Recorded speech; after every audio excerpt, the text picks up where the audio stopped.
అల్లూరు జిల్లా దేవీపట్నం మండలం కొండమదులు గ్రామంలోని అంగన్వాడీ కేంద్రంలో వైద్య ఆరోగ్య శాఖ అధికారి డాక్టర్ నాగార్జున ఆధ్వర్యంలో తల్లిపాల వారోత్సవాలు నిర్వహించారు.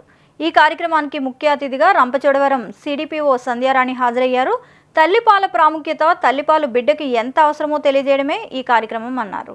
బిడ్డ పుట్టిన మొదటి గంటలోనే తల్లి పసుపు రంగులోని చిక్కటి పాలు ఇస్తుందని, అవి అమృతంతో సమానమని అన్నారు. అందరికీ నమస్కారం అండి. ఈ రోజు దేవీపట్నం మండలంలో ఐసిడిఎస్ ప్రాజెక్ట్ రంపచోడవరం వారి తరఫున దేవీపట్నం మండలంలో ఉన్న అంగన్వాడీ కార్యకర్తలందరూ కూడా తల్లిపాల వారోత్సవాన్ని సెలబ్రేట్ చేయడం అనేది జరిగింది. ఈ తల్లిపాల వారోత్సవాన్ని పురస్కరించుకొని ఈ అంగన్వాడీ పరిధిలో ఉన్న గర్భిణీ బాలింతలు అందరూ కూడా ఈ ప్రోగ్రామ్ లో పార్టిసిపేట్ చేయడం జరిగింది. అదేవిధంగా మండలంలోని అందరూ అంగన్వాడీ కార్యకర్తలు చాలా యాక్టివ్ గా పార్టిసిపేట్ చేసి ఈ కార్యక్రమాన్ని చాలా విజయవంతం చేశారు. ఈ తల్లిపాల వారోత్సవాలని పురస్కరించుకొని మా ప్రాజెక్టు పరిధిలో మేము ఈ రోజు ఒక ముఖ్యమైన డెసిషన్ అయితే తీసుకున్నాము. ఏంటంటే గర్భిణీ బాలింతలందరికీ కూడా అంగన్వాడీ కేంద్రాల్లో పౌష్టికాహారం అనేది అందిస్తున్నాము. సో ఈ పౌష్టికాహారము ఓన్లీ ఎవరికైతే ఇస్తున్నామో ఆ గర్భిణీ బాలింతలు మాత్రమే తినాలి. వాళ్ళు అలాగే వాళ్ళ గర్భంలో ఉన్న బిడ్డ ఆరోగ్యవంతమైన శిశువుకు జన్మనివ్వాలి. అలాగే డెలివరీ అయిపోయిన తల్లులు మంచిగా ఆరోగ్యాన్ని పెంపొందించుకొని పాల ఉత్పత్తిని పెంచుకొని, అంటే అంగన్వాడీలో ఇచ్చే పౌష్టిక ఆహారాన్ని వారు మాత్రమే తీసుకొని బిడ్డలను పాలిచ్చి ఆరోగ్యవంతమైన శిశువులుగా తీర్చిదిద్దాలి అని ఒక డిస్కషన్ అనేది మాకు జరిగింది. మా ప్రాజెక్టు పరిధిలో మేము ఒక డెసిషన్ అయితే ఈరోజు తీసుకున్నాం. ఏంటంటే మా ఫీల్డ్ నుంచి కొన్ని కంప్లైంట్స్ ఉన్నాయి. మేము ఏవైతే గర్భిణీ బాలింతలకు ఫీల్డ్కి ఇస్తున్నామో అవి వాళ్ళు తినకుండా కొద్ది మంది, అందరూ కాదు, ఇంట్లో ఉన్న వాళ్ళకు కూడా వండి పెట్టడం ఇలా జరుగుతుంది అన్నది మేము అబ్జర్వ్ చేసాం.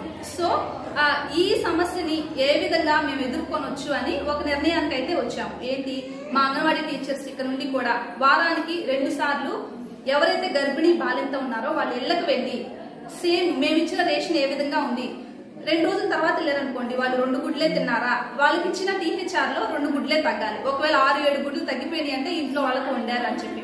సో ఈ విధమైన మానిటరింగ్ అనేది చేద్దాము. తద్వారా ఏంటంటే ఎవరినైతే ఉద్దేశించి ప్రభుత్వం ఈ పౌష్టికాహారాన్ని ఇస్తుందో వాళ్ళు మాత్రమే ఈ ఆహారాన్ని స్వీకరించి ఆరోగ్యవంతమైన శిశువులకు జన్మనిస్తారు అన్న డెసిషన్ ని మేము తీసుకోవడం జరిగింది.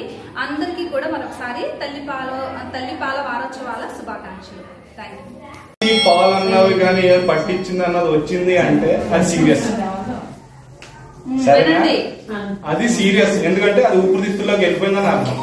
ఇంకా చెప్పలేము, డిపెండ్స్. అది అయ్యాక మీరేం చేస్తారు, చాలా మంది చెక్క మందులు అక్కడ ఇక్కడ ఆర్ఎంపీల దగ్గర తిప్పి లాస్ట్ మా దగ్గర తీసుకొస్తారు. అప్పుడు ఏ స్పెషలిస్ట్ కూడా ఎవడో చేయలేడు. సో ఎప్పుడైనా అది జరగకుండా ఉండాలంటే ముందరే బర్పింగ్ ముందర వేసుకుని బ్రెస్ట్ ఫీడింగ్ ఇచ్చాక పెయిన్కి వచ్చేదాకా అది టైం అన్నది ఏం లేదు. ఎంతసేపు 6 గంటలు పట్టవచ్చు, 2 గంటలు పట్టవచ్చు.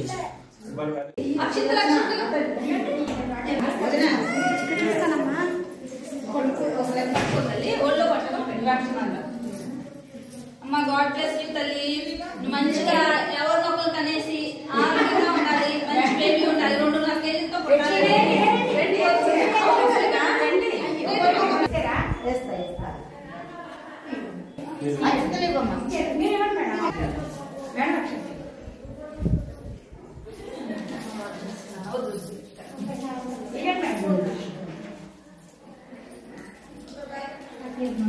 మీరందరూ చక్కగా మంచి పెట్టాలి, మా అంగన్వాడీకి ఇవ్వాలి.